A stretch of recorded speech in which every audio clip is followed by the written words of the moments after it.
Hello friends, welcome to our class. आज हम start कर रहे हैं करंट में बहुत ज़्यादा इंपॉर्टेंट टॉपिक को, जो है एनीमिया। अब हम बात करते हैं आखिर ये चर्चा में क्यों है। द हिंदू में एक आर्टिकल में कवर किया गया कि 1 मिलियन से अधिक महिलाओं के स्वास्थ्य डेटा के विश्लेषण से पता चलता है कि देश में हर 5 में से 3 महिलाओं को एनीमिया का खतरा हो सकता है और 5 में से 1 को थायराइड विकार हो सकता है। अब हम बात करते हैं आखिर एनीमिया क्या है। ये एक ऐसी स्थिति है जिसमें लाल रक्त कोशिकाओं की संख्या या उनकी ऑक्सीजन ले जाने की क्षमता शारीरिक आवश्यकताओं को पूरा करने के लिए अपर्याप्त होती है। यानी कि अगर कोई रेड ब्लड सेल है, या तो उनकी जो नंबर्स है उनमें कमी देखने को मिलेगी, या फिर वो उस अमाउंट में ऑक्सीजन को कैरी नहीं कर पाते हैं जितनी चाहिए बॉडी को। ये उम्र, लिंग, ऊंचाई, धूम्रपान और गर्भावस्था की स्थिति के अनुसार भिन्न होती है। यहाँ पर आप देख सकते हैं ये एनीमिक सेल है और ये नॉर्मल सेल है। अब हम बात करते हैं इसके कारणों की। सबसे मुख्य कारण है एनीमिया का आयरन की कमी। इसके अलावा फॉलेट की कमी, विटामिन B12 की कमी, विटामिन ए की कमी, पुरानी सूजन, परजीवी संक्रमण और वंशानुगत विकार के कारण एनीमिया हो सकता है। अब हम बात करते हैं एनीमिया के लक्षणों की। कमजोरी और थकान इसके प्रमुख लक्षण हैं। त्वचा का रंग सफ़ेद या पीला हो जाता है, त्वचा में रूखापन होता है और आसानी से नील पड़ता है।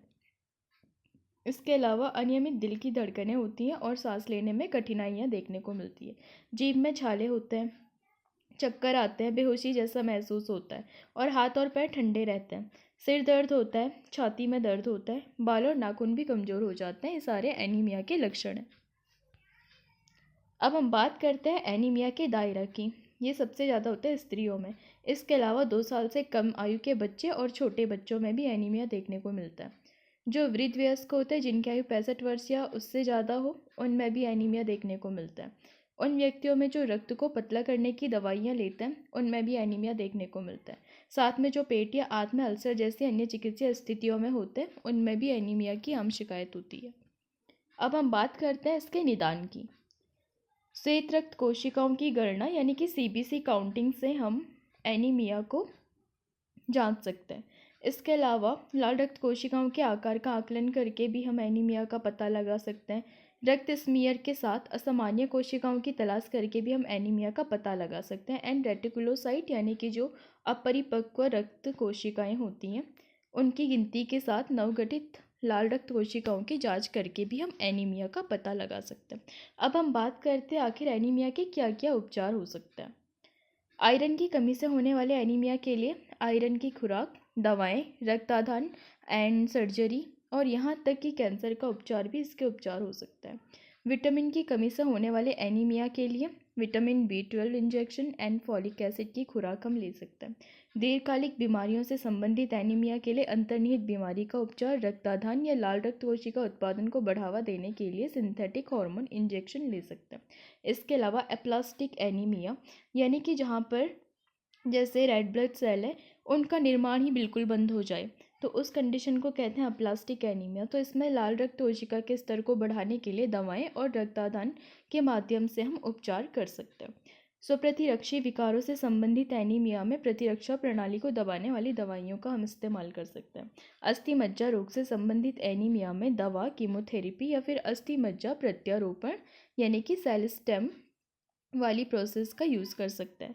इसके अलावा हेमोलिटिक एनीमिया, इसमें क्या होता है कि जैसे रेड ब्लड सेल है, अगर वो एक जगह से दूसरी जगह जाती है तो वो डैमेज होने लगती है, उसको कहते हैं हेमोलिटिक एनीमिया।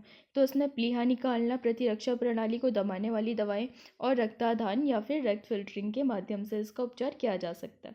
इसके अलावा सिकल सेल एनीमिया, ये एक जेनेटिक डिसऑर्डर होता है।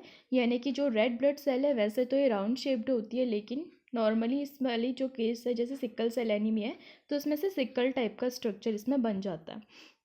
तो जब इसका आकार डैमेज हो जाता है तो ये अपर्याप्त मात्रा में ऑक्सीजन ले जाने में भी अक्षम हो जाता है। तो इसको निपटने के लिए दवाएं, ऑक्सीजन, रक्तादान, फॉलिक एसिड की खुराक और एंटीबायोटिक्स का यूज किया जा सकता है। इसके अलावा थैलीसीमिया, तो थैलीसीमिया में क्या होता है कि हमारे ब्लड को ले जाने के लिए कुछ प्रोटीन्स होते हैं लाइक हीमोग्लोबिन।